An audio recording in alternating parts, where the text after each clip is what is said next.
তুমি যদি নিজেকে ভালো একটা জায়গায় নিয়ে যেতে চাও তাহলে অবশ্যই পড়াশোনা করো। পড়াশোনার বিকল্প কিছু হয় না। তুমি যদি নিজেকে অন্য একটি মাত্রায় পৌঁছে দিতে চাও তাহলে পড়াশোনা অবশ্যই করতে থাকো। ঠিক আছে, ক্লাস 11 ফিলোসফি আমরা ক্লাস নাম্বার দেখবো হচ্ছে 3 নম্বর ক্লাস রয়েছে দ্বিতীয় চ্যাপ্টার থেকে সেমিস্টার 2। তোমরা যারা ক্লাসগুলি দেখছো তারা কিন্তু ভিডিওটাকে অন্তত একটা লাইক করছো না, ঠিক আছে? তো অবশ্যই লাইক করে দিও, এত কিপটামি করো না। চ্যানেলে যদি নতুন হয়ে থাকো অবশ্যই চ্যানেলটি সাবস্ক্রাইব করে দিও, ঠিক আছে? আজকের ভিডিওটি কিন্তু অত্যন্ত ইম্পর্টেন্ট রয়েছে। এখান থেকে কিন্তু তোমাদের মূলত লজিকগুলো শুরু হচ্ছে, সুতরাং কোথাও মিস করবে না। কোথাও বুঝতে না পারলে কমেন্ট বক্সে জানাবে, ঠিক আছে? দেখো, আমরা আজকে দেখব গুণ, পরিমাণ এবং সম্বন্ধ অনুসারে বচনের শ্রেণী বিভাগগুলো কি রয়েছে। এই শ্রেণী বিভাগগুলো অবশ্যই তোমাকে ভালো করে জানতে হবে, ঠিক আছে? প্রথমে আমরা দেখব গুণ অনুসারে বচনের শ্রেণীবিভাগ, ঠিক আছে? গুণ অনুসারে বচনকে দুই ভাগে ভাগ করা যায়। একটা হচ্ছে সদর্থক বচন বা হ্যাবাচক বচন, দুটোই মনে রাখবে। আরেকটি হচ্ছে নর্থক বচন বা নাবাচক বচন, ঠিক আছে?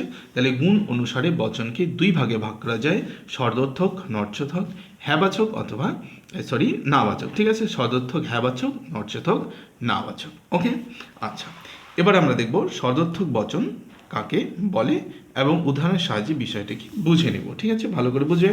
সদর্থক বচন বা হচ্ছে হ্যাবাচক বচন কাকে বলে? যে নিরপেক্ষ বচনের বিধায় উদ্দেশ্য সম্পর্কে কোনো কিছু স্বীকার করে। আমরা জানি যে একটি বচনের উদ্দেশ্য পদ থাকবে এবং বিধায় পদ থাকবে, তাই না? উদ্দেশ্য পদ এবং বিধায় পদ থাকবে একটি বচনের। উদ্দেশ্য এবং বিধায় সম্পর্কে কোনো কিছু স্বীকার করে। বিধায় পদটা কি করবে? উদ্দেশ্য সম্পর্কে কোনো কিছু স্বীকার করবে। সেই বচনকে বলা হচ্ছে সদর্থক বা হচ্ছে হ্যাবাচক বচন। ওকে, আমরা একটা উদাহরণ নেব। দেখো, সকল মানুষ হয় মরণশীল জীব, ঠিক আছে? এটি একটি বচন। এই বচনের উদ্দেশ্য পদ হচ্ছে মানুষ, বিধায় পদ হচ্ছে মরণশীল। তাহলে কি বলছে? যে বিধায় উদ্দেশ্য সম্পর্কে কোনো কিছু স্বীকার করবে। এই যে বিধায় পদটা আছে মরণশীল, এই মরণশীল উদ্দেশ্য পদের সঙ্গে কি স্বীকার করছে? যে মানুষ হয় মরণশীল, অর্থাৎ মানুষ, সকল মানুষ হয় মরণশীল। মানুষ মরণশীল, বিধায় পদটা উদ্দেশ্য পদ সম্পর্কে এই কথাটি কিন্তু স্বীকার করেছে।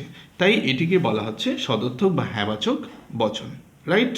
ওকে, দ্বিতীয়টা দেখব হচ্ছে নর্থক বচন বা হচ্ছে নাবাচক বচন। ওকে, যে নিরপেক্ষ বচনের বিধায় উদ্দেশ্য সম্পর্কে কোনো কিছু অস্বীকার করে, জাস্ট সদর্থকের উল্টোটাই হচ্ছে নর্থক।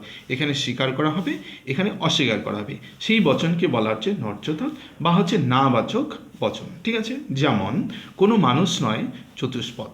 তাহলে এখানে চতুষ্পদ যে আছে এই বিধায় পদটা উদ্দেশ্য পদ সম্পর্কে অস্বীকার করা হয়েছে।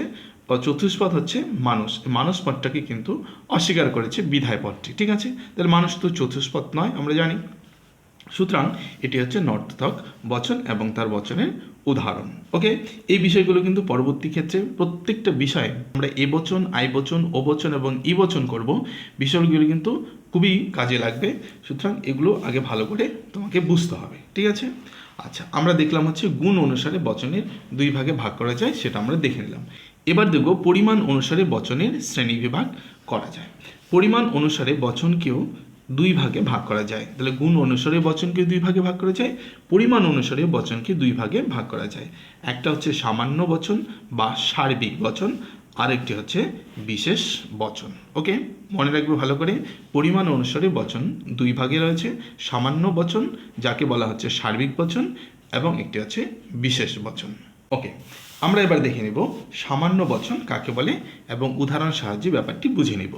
যে নিরপেক্ষ বচনে বিধায় পদটি কী করবে? একটি বচনের উদ্দেশ্য পদ থেকে বিধায় পদ থাকবে।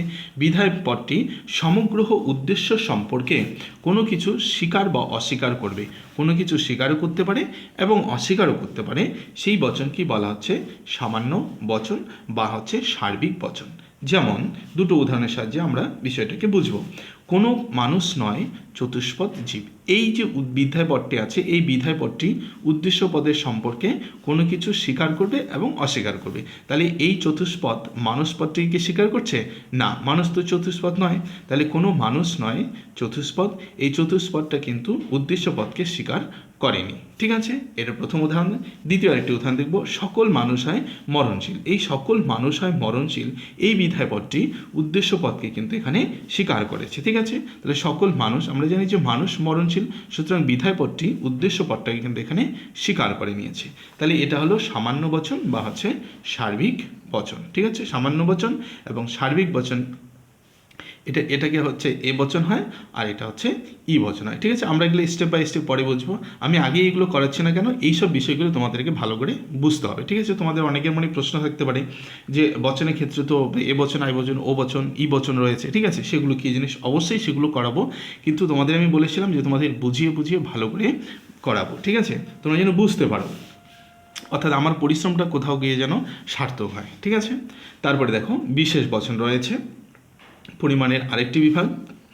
যে বচনের বিধায় উদ্দেশ্য পদের সম্পর্কে আংশিক ব্যক্তার্থ সম্পর্কে কোনো কিছু স্বীকার বা অস্বীকার করে সেই বচনকে বলা হচ্ছে বিশেষ বচন। তাহলে যে বচনে কী করে বিধায় উদ্দেশ্যপদ সম্বন্ধে আংশিক ব্যক্তার্থ মানে অল্প কিছু সম্পর্ক স্বীকার করবে বা অস্বীকার করবে, সেইটাকে বলা হচ্ছে বিশেষ বচন।